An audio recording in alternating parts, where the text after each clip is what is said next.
आज हम लोग बात करने वाले हैं वैदिक आर्यों की संस्कृति और सिंधु घाटी की संस्कृति के बीच अंतर। ऐसे वैदिक आर्यों की संस्कृति और सिंधु घाटी की संस्कृति के बीच बहुत सारे इन सब के बारे में बहुत सारी बातें हम जानते हैं, लेकिन जब यही बात हो जाता है अंतर की बात, तो हमें बहुत सारी कंफ्यूजन हो जाते हैं, क्या अंतर लिखे क्या नहीं लिखे। तो आज उसी का हम डिटेल पूरा बात करने वाले हैं।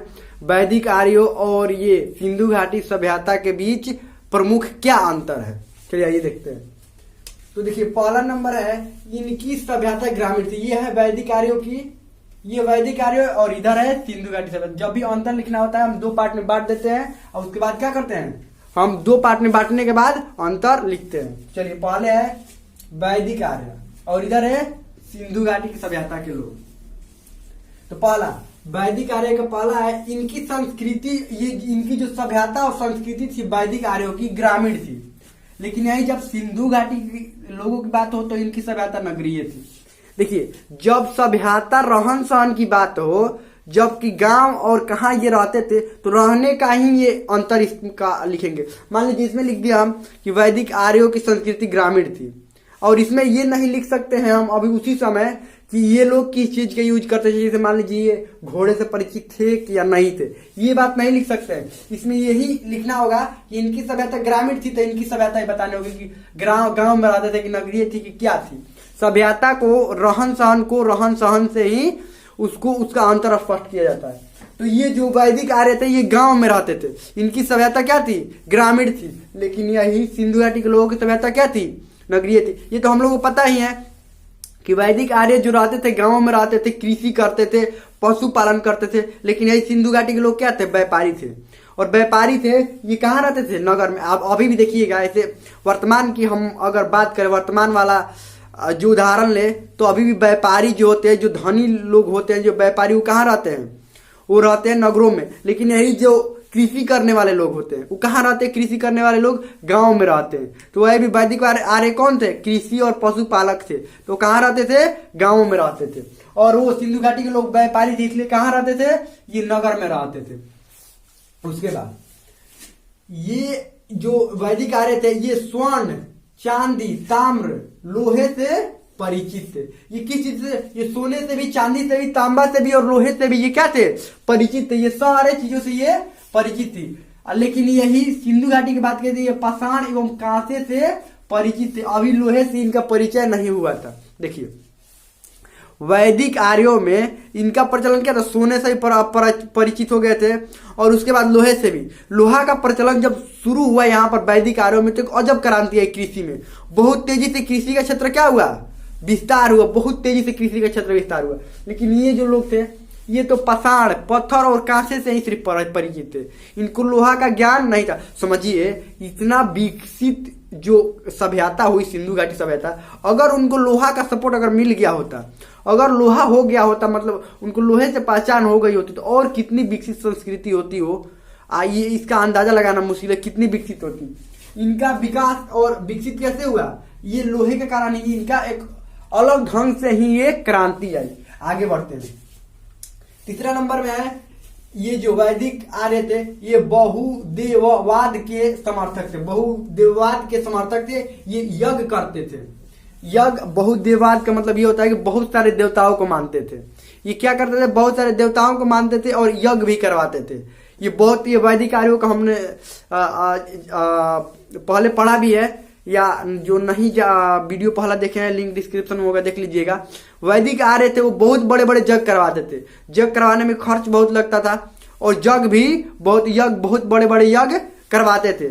और यज्ञों में मंत्रों का उच्चारण होता है, जैसे चारों वेद लिखा गया। ये कब, वैदिक संस्कृति के ही देन है कि ये वेद क्या किए गए, लिखे, मतलब चारों वेद की उत्पत्ति वैदिक आर्यों द्वारा ही की गई। अब उसके बाद सिंधु घाटी में ये तो वैदिक आर्य थे, ये यज्ञ भी करवाते थे। अब सिंधु घाटी, इनका धर्म का स्वरूप अलौकिक था। ये मूर्ति पूजा करते। अलौकिक का मतलब ये हुआ कि इनको ये भरोसा था कि जन्म, ये समय जन्म हो गया ना, इसी लोक में जन्म है, और मरने के बाद कोई जीवन नहीं है। बहुत सारे सभ्यताओं में बहुत सारे लोगों का ये मानना होता था कि ये वैदिक, ये सिंधु घाटी के लोगों का नहीं, बहुत सारे सभ्यताओं का ये मानना था कि इस जीवन के बाद भी कोई जीवन होता है, मरने के बाद भी कोई जीवन होता है। लेकिन इन लोगों को ये विश्वास नहीं था। सिंधु घाटी के लोग कोई विश्वास नहीं था, लेकिन इनको इस जीवन का विश्वास था। और मूर्ति पूजा भी क्या करते थे ये लोग, करते थे, ये मूर्ति की पूजा करते थे। लेकिन ये मूर्ति पूजा नहीं करते थे, ये जो वैदिक आ रहे थे मूर्ति पूजा नहीं करते थे, ये यज्ञ करते थे और ये क्या करते थे, मूर्ति पूजा करते थे। आगे बढ़ते हैं, अब पशु देख लेते हैं। इनका पालतू पशु घोड़ा था, ये हाथी और व्याघ्र से परिचित नहीं थे। देखिए वैदिक आर्य जो थे इनका पालतू पशु ही घोड़ा था और हाथी और व्याघ्र से, बाघ से परिचित नहीं थे।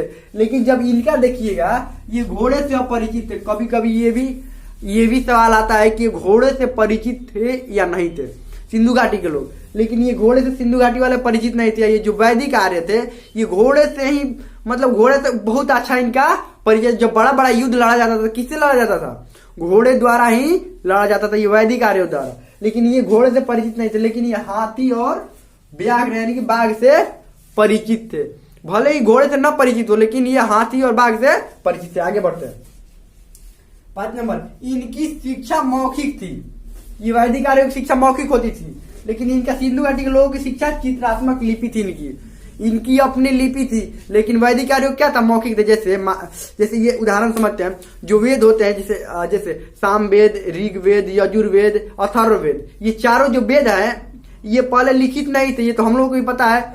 वेदों को श्रुति साहित्य क्यों कहा जाता है, क्योंकि ये वेद लिखित नहीं थे, इनको सुन कर याद किया जाता था और अगले पीढ़ी को क्या किया जाता था, सुनाया जाता। हम ये सुनकर याद करके उसके बाद क्या किया जाता था, अगले पीढ़ी को सुना दिया जाता था। इसलिए वैदिक आर्यों की जो संस्कृति थी, ये शिक्षा जो थी इनकी मौखिक होती थी, कोई लिखने का अपना लिपि नहीं था। लेकिन यही जब सिंधु घाटी की बात हो तो इनकी एक चित्रात्मक लिपि थी। चित्र वाला लिपि का प्रमाण मिला है, अभी भी क्या मिला है, चित्र वाला लिपि का प्रमाण मिला है। आगे बढ़ते हैं, 6 नंबर, इनका समाज पितृसत्तात्मक था। पितृसत्तात्मक का मतलब ये होता है, इनका समाज क्या था, पितृसत्तात्मक था। अब देखिए पितृसत्ता का मतलब क्या होता है, यानी कि पिता ही घर में क्या होंगे, प्रधान होंगे, मेन कौन होगा, पिता होगा। लेकिन इनमें ऐसा बात था ही नहीं। सिंधु घाटी में इनकी समाज ये पितृसत्तात्मक नहीं थी, ये मातृ सत्तात्मक थी। क्या थी, मातृ सत्तात्मक थी। इनकी मातृ सत्ता यानी कि माता ही घर में मेन होती थी। आगे बढ़ते हैं, ये वैदिक आर्य जो थे, वैदिक आर्य ये युद्ध करते थे।